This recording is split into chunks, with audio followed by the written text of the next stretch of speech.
예, 안산 단원을 국회의원 김남국입니다. 도덕성과 관련된 부분은 다른 여러 의원님들께서 질문을 해주셨고 충분하게 검증이 되었다라고 생각이 되어서 공수처 운영과 관련된 질문을 이어가도록 하겠습니다. 예, 공수처의 정치적 중립성에 대한 여러 가지 우려 이런 부분을 많이 지적을 하시는 것 같습니다.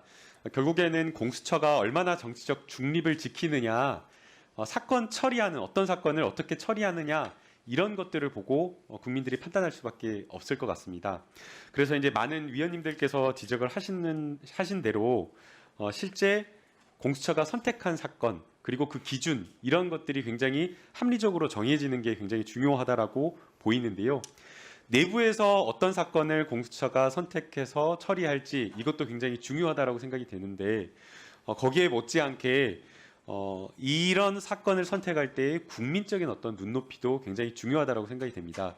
그래서 공수처가 첫 사건을 선택을 할 때에 왜 공수처가 이 사건을 첫 사건, 1호 사건으로 선택할 수밖에 없었는지에 대한 충분한 설명을 국민들에게 하는 게 매우 중요하다라고 생각이 들고요.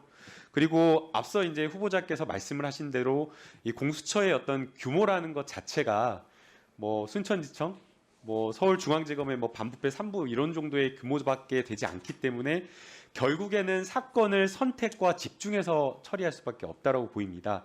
그렇기 때문에 공수처가 처리할 수 있는 그러한 사건에 대해 신중하고 그리고 국민 눈높이에 맞춰서 좀 처리해 주셨으면 좋겠습니다. 짧게 의견 부탁드립니다. 예, 지금 말씀하신 대로 공수처의 권력은 국민으로부터 받은 권력이기 때문에 국민에게 되돌려 드리겠다는 방안 중에 하나로 공수처의 중요한 의사결정에 이제 국민의 의견을 듣는 건데 일반 국민의 의견을 듣기는 어려울 거고요.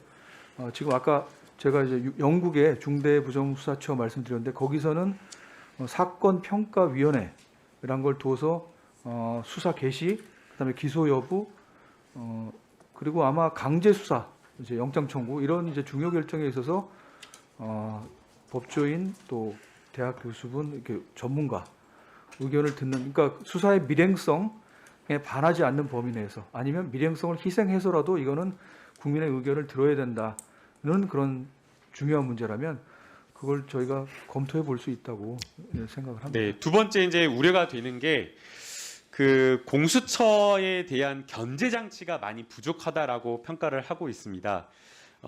민주적 통제 장치가 여러 가지로 좀 부족하다라는 지적인데요.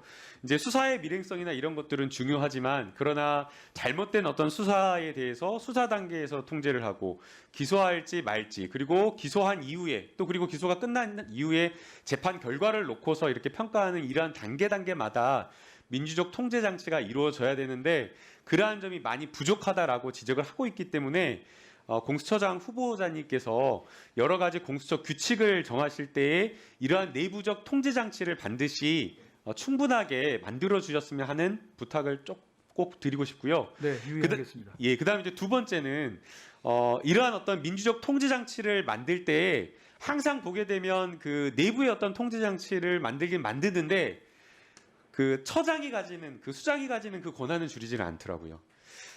지금 검찰과 같은 경우에도 검찰총장이 가지는 권한은 줄이지 않는 방식으로 가는 경우가 상당히 많습니다.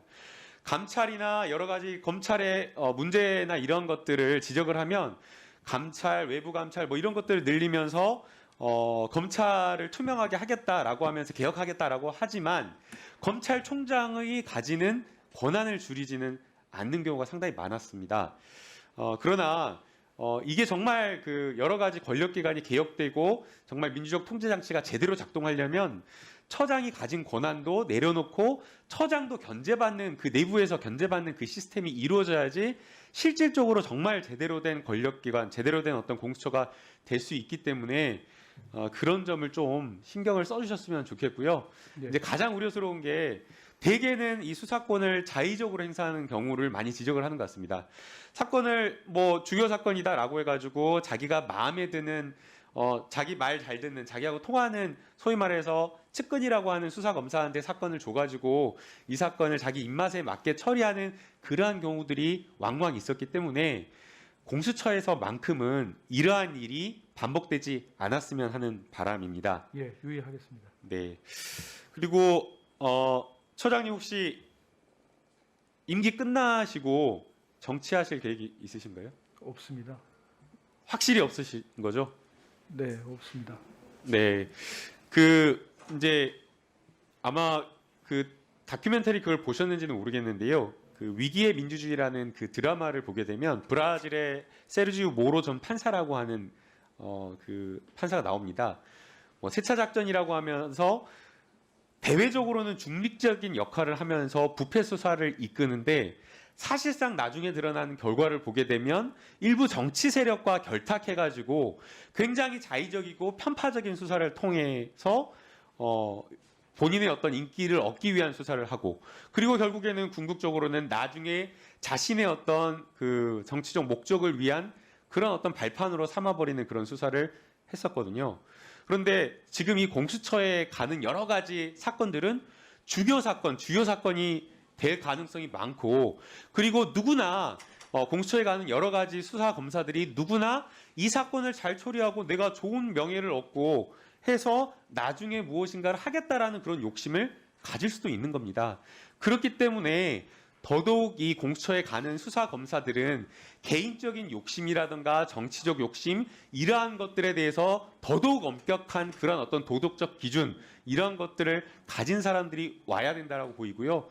그래서 공수처 수사 검사들이 향후에 그러니까 임기를 마친 이후에 어떤 진로로 가는지 이러한 부분에 대해서도 엄격한 기준 그리고 엄격한 잣대 이런 것들을 좀 가질 수 있도록 내부 인사 기준을 좀 마련해 주셨으면 하는 바람입니다. 예, 유의하겠습니다.